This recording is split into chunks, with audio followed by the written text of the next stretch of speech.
Hello बच्चों, स्वागत है आपका हमारे चैनल पर्सनल ट्यूटर में। मेरा नाम है ऐश्वर्या शर्मा एंड मैं आपको पढ़ाऊंगी चैप्टर नंबर 6 ब्यूरोक्रेसी। तो ये चैप्टर स्टार्ट यहाँ से करते हैं। फर्स्टली जो आपको बॉक्स दिया है वो पढ़ते हैं। First line is district collector orders curfew, municipal commissioner presents the budget, finance secretary resigns, divisional commissioner will review the revenue collection. In the above box, a few posts like district collector, municipal commissioner, finance secretary, and divisional commissioner are mentioned. These are civil servants in the government's administrative system. You might be thinking, what are their functions? तो आपको box में अलग अलग officers के नाम दिए हुए हैं, जैसे दिया है district collector, municipal commissioner, finance secretary, divisional commissioner. ये सारे एक्चुअली सिविल सर्वेंट्स हैं जो हमारे लिए सर्व करते हैं। सिविल मतलब सिविलियंस के लिए, हम जो जो सिटीजन्स ऑफ द कंट्री है हमारे लिए जो काम करते हैं। और हमने ये नाम पढ़े तो हमें ये नाम पढ़ के सबसे पहले जो क्वेश्चन आया होगा वो आया होगा इनका फंक्शन क्या होता है। तो ऑलरेडी जैसे ऊपर लाइन में लिखा है कि ये हमारी कंट्री का एडमिनिस्ट्रेशन देखते हैं। In the chapter which explained the role of Union Executive, we learn that the Prime Minister and his Council of Ministers make proposal for new laws and also decide upon policies. Bureaucracy is the administrative system which works under the Union Executive and has the responsibility of actual implementation of government's policies. तो हमने previously एक chapter पढ़ा था that was union executive. इस chapter में हमने ये जाना था कि प्राइम मिनिस्टर और उनके साथ जो काउंसिल ऑफ मिनिस्टर्स होते हैं वो नए लॉज का पार्लियामेंट में प्रपोजल रखते हैं और साथ ही साथ जो भी पॉलिसीज़ आनी है देश में वो डिसाइड करते हैं। अब जो ब्यूरोक्रेसी होती है ये एडमिनिस्ट्रेटिव सिस्टम होता है जो यूनियन एग्जीक्यूटिव के अंडर काम करता है। हमने यूनियन एग्जीक्यूटिव वाले चैप्टर में ये पढ़ा था कि जो भी एग्जीक्यूटिव्स होते हैं कौन कौन होते हैं, प्राइम मिनिस्टर एंड उनके साथ council of minister central government के। तो इनका काम क्या होता है, कंट्री का एडमिनिस्ट्रेशन संभालना एंड यदि सिंपल वर्ड्स में कहें तो लॉज को इम्प्लीमेंट करवाना। तो इनके नीचे जो काम करते हैं उन्हें कहा जाता है ब्यूरोक्रेट्स। एंड जो ब्यूरोक्रेट्स होते हैं इनकी क्या रिस्पॉन्सिबिलिटी होती है, इनकी रिस्पॉन्सिबिलिटी होती है कि एक्चुअली जो ग्राउंड लेवल में इम्प्लीमेंटेशन करवाते हैं वो होते हैं ब्यूरोक्रेट्स। किस चीज़ का इम्प्लीमेंटेशन करवाते हैं, गवर्नमेंट की पॉलिसीज़ का। In this chapter we will understand the importance of bureaucracy. और इस चैप्टर में हम ये समझेंगे कि ब्यूरोक्रेसी क्यों इम्पॉर्टेंट होती है किसी भी कंट्री के लिए। In any country the government carries out two fundamental types of functions. First, to defend the country from external aggression and internal threats, and second, to provide various services to citizens and ease their daily lives which will enable them to develop themselves and society. किसी भी देश में जो government होती है उसके दो सबसे मेन फंक्शंस होते हैं।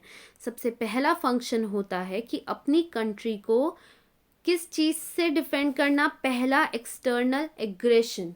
ठीक है, एक्सटर्नल एग्रेशन मतलब क्या होता है, बाहर की कोई कंट्री अटैक ना कर दे, बाहर की जो कंट्रीज़ हैं आसपास जो हमारे नेबर में कंट्रीज़ हैं उनसे प्रोटेक्ट करना। एंड दूसरा होता है इंटरनल थ्रेट्स। एक्चुअली हमारे कंट्री के अंदर भी बहुत सारी ऐसी चीज़ें हैं जो लोगों के लिए थ्रेट है। ठीक है, सबसे ज़्यादा मतलब जो एग्जाम्पल है, बड़ा एग्जाम्पल वो है नक्सलाइट। इस तरीके से बहुत सारी चीज़ें हैं जो हमारी कंट्री में थ्रेट है हमारे लिए, इन सब से प्रोटेक्ट करना हमारी गवर्नमेंट का काम होता है। एंड दूसरी जो रिस्पॉन्सिबिलिटी होती है गवर्नमेंट की वो ये होती है कि जो लोग हैं, जो सिटीजन्स हैं, उन्हें हर तरह की सर्विसेज प्रोवाइड करे और उनकी जो लाइफ है, डेली लाइफ, उसे ईजी बनाए, जिसके कारण वो अपने आप को डेवलप कर सकें और साथ ही साथ हमारी सोसाइटी भी डेवलप हो सके। एंड ऑब्वियसली यदि हम डेवलप होंगे, हमारी सोसाइटी डेवलप होगी, तो इससे हमारी कंट्री भी डेवलप होगी। The first function is to ensure security of the country. This is carried out by the service called armed force. तो सबसे पहला फंक्शन होता है सिक्योरिटी ऑफ द कंट्री, चाहे वो इंटरनली हो, मतलब इंटरनल थ्रेट से हो या एक्सटर्नल थ्रेट से हो। तो ये जो काम करते हैं सिक्योरिटी का काम, ये करते हैं हमारी armed force. The role of internal security is carried out as aid to civil authority. For this second function, an administrative system is developed. We call it the civil services. The system of civil servants is also known as bureaucracy. Now, तो जब internal security की बात आती है, तो internal security को carry out कैसे किया जाता है? सिविल अथॉरिटी की हेल्प करके। ठीक है, तो जो सेकंड फंक्शन होता है, इसके लिए एक एडमिनिस्ट्रेटिव सिस्टम सेटअप किया जाता है जिसे हम सिविल सर्विसेज कहते हैं। ये जो सिस्टम होता है ऑफ सिविल सर्वेंट्स, इसे ही ब्यूरोक्रेसी कहा जाता है। इन parliamentary democracy, representatives elected by the people and the ministers have the responsibility of administration. The functions of government are discharged by various departments. तो ये जो पार्लियामेंट्री डेमोक्रेसी का सिस्टम होता है, इसमें जो भी रिप्रेजेंटेटिव्स होते हैं उन्हें लोग ही इलेक्ट करते हैं। तो ऑब्वियसली हमने ऑलरेडी ही ये चीज़ें पढ़ी हुई है प्रीवियस चैप्टर्स में कि जहाँ पे पार्लियामेंट्री सिस्टम आता है वहाँ पे लोगों के जो रिप्रेजेंटेटिव्स होते हैं वो ही एक्चुअली रूल करते हैं। एंड वो कैसे रूल करते हैं? क्योंकि वो पार्टी ही जीतती है, वो पार्टी ही रूल करती है जिसके पास मेजॉरिटी वोट्स होते हैं। एंड मेजॉरिटी वोट्स किसने किए? वोट्स लोगों ने किए। तो ऑब्वियसली लोगों के रिप्रेजेंटेटिव्स ही कंट्री को रूल करते हैं, एडमिनिस्ट्रेशन संभालते हैं। और साथ ही साथ मिनिस्टर्स की ये जिम्मेदारी होती है कि वो कंट्री का एडमिनिस्ट्रेशन संभालें। तो जो भी फंक्शन होता है गवर्नमेंट का, वो अलग अलग डिपार्टमेंट संभालते हैं। एंड वो डिपार्टमेंट के जो हेड होते हैं वो मिलकर बनाते हैं council of ministers. Every department has a minister who is the political head of that department. As a representative of people, the minister has to carry out the work of the department by giving priority to public welfare. The minister may not be expert in a particular subject, but he or she is conscious of broad public interest. तो जो भी ministers होते हैं वो representative होते हैं लोगों के, और उनका क्या काम होता है कि अपने अपने जो भी डिपार्टमेंट्स उसका काम संभालें, और कैसे संभालें कि लोगों का वेलफेयर हो। और हो सकता है कि वो जो मिनिस्टर है वो किसी एक सब्जेक्ट का एक्सपर्ट ना हो, लेकिन कोई भी मिनिस्टर का यदि हम ब्रॉड आउटलुक देखें, ठीक है, तो ये होता है कि वो हमेशा पब्लिक इंटरेस्ट के लिए ही काम करता है। The secretary of the department gives expert advice to the ministers. The secretaries are appointed from the civil servants. The aspiration of the people and administrative expertise are thus put in harmony in the parliamentary system. और इसीलिए क्योंकि minister ज़रूरी नहीं है हर department का knowledge हो उसे, इसीलिए जो भी सेक्रेटरी होते हैं मिनिस्टर्स के, वो उन्हें एडवाइस करते हैं कि उन्हें किस सिचुएशन में क्या करना चाहिए। मतलब जो भी एडवाइस एक मिनिस्टर को लगती है वो देते हैं।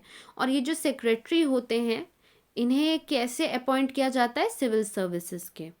और लोगों के जो एस्पिरेशंस हैं, ठीक है, और साथ ही साथ जो एडमिनिस्ट्रेटिव एक्सपर्टाइज है उसे साथ में रख कर चला जाता है। हमारी पार्लियामेंट्री सिस्टम में कैसे साथ में रख के चला गया? क्योंकि सबसे पहला एस्पिरेशन ऑफ पीपल की जो बात हो रही है वो कौन पूरी करेगा? वो एक मिनिस्टर फुलफिल करेगा, क्योंकि लोगों ने ही उसे चूज़ किया है। एंड सेकंड, साथ ही साथ हर चीज़ में एक्सपर्ट होना, ठीक है, एडमिनिस्ट्रेशन में एक्सपर्ट होना, तो वो काम कौन पूरा करता है? Secretary of that minister. तो इस तरीके से दोनों चीज़ों को साथ में लेकर हमारी पार्लियामेंट्री सिस्टम ऑफ गवर्नमेंट चलती है।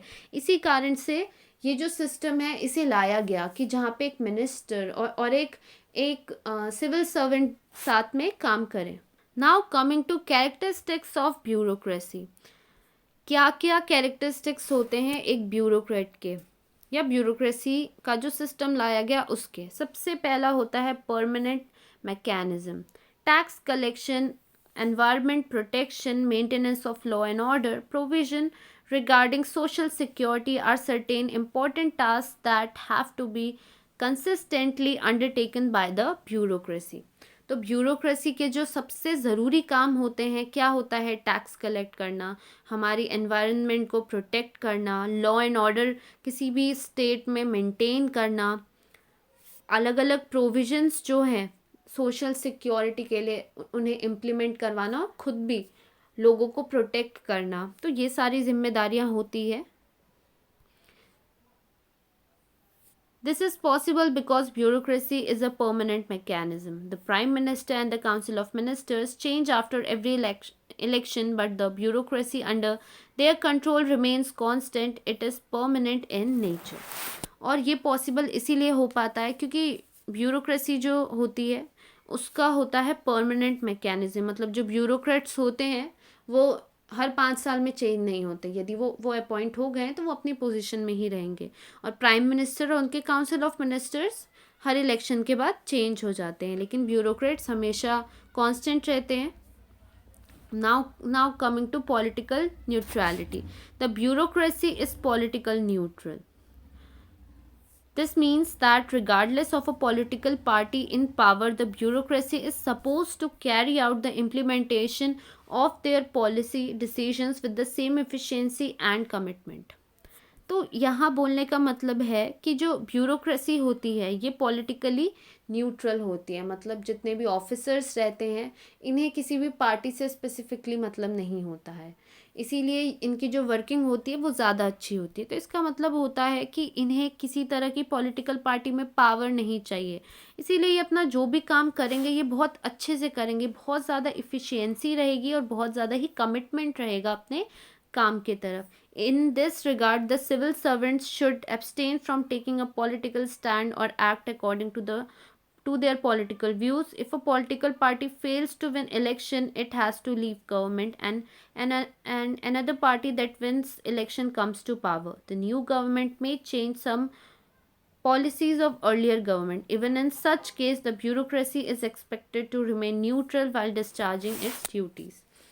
तो होता क्या है कि किसी भी सिविल सर्वेंट से ये एक्सपेक्ट किया जाता है कि किसी भी पॉलिटिकल पार्टी के ऑब्जेक्टिव को वो सपोर्ट ना करे इन द सेंस ऐसा नहीं कि अपना काम ना करे. इसका कहने का ये मतलब है कि उन्हें मतलब जो पॉलिटिकली सोचा जाता है ना, पॉलिटिक्स में घुसना, वो काम ना करे. इनका काम जो है एडमिनिस्ट्रेशन संभालना, ये वो उस काम पे रहे. अब जैसे यहाँ आपको एक एग्जाम्पल दिया है कि सपोज़ एक पार्टी रूल कर रही है एंड उस पार्टी के जो भी ऑब्जेक्टिव्स हैं, जो भी वो लोग सोचते हैं, जिस भी चीज़ को सपोर्ट करते हैं, सपोज़ कोई ऐसा ब्यूरोक्रेट है जो सेम चीज़ को सपोर्ट करता है. अब क्या हुआ, 5 साल निकल गया, दूसरी पार्टी आ गई. अब दूसरी पार्टी आई, उसकी पॉलिसीज़ अलग है, उसने नई पॉलिसीज़ लाई, नई लॉ, नए प्लान लाए. तो वहाँ पे जो भी ऑफिसर काम कर रहा है अब उसे नेक्स्ट पार्टी के साथ एडजस्ट होना पड़ेगा. तो वही कहना है, इसीलिए किसी भी ब्यूरोक्रेट को कभी भी किसी भी पॉलिटिकल पार्टी के ऑब्जेक्टिव को, उनकी जो भी पॉलिसीज़ हैं, प्लान्स हैं, उससे सपोर्ट नहीं करना चाहिए. सपोर्ट और उसका जो काम है, जिस चीज़ के लिए, जो ड्यूटीज़ के लिए उन्हें रखा गया है, सिर्फ उस काम पे उनका फोकस होना चाहिए. कोई पॉलिटिकल व्यू नहीं होना चाहिए, कोई पॉलिटिकल स्टैंड नहीं होना चाहिए.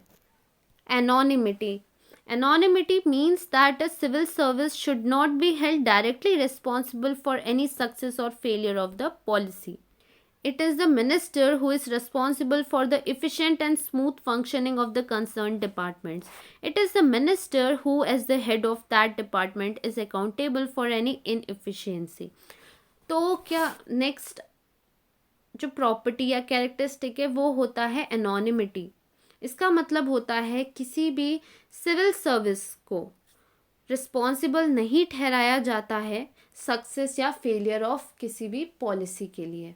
मतलब कि यदि कोई पॉलिसी प्रॉपरली इम्प्लीमेंट नहीं हो पा रही है, कुछ प्रॉब्लम आ रही है या फेल हो गई, तो वहाँ पे किसी भी सिविल सर्वेंट को रिस्पॉन्सिबल नहीं ठहराया जाएगा. वहाँ पे रिस्पॉन्सिबल ठहराया जाएगा हमेशा मिनिस्टर को.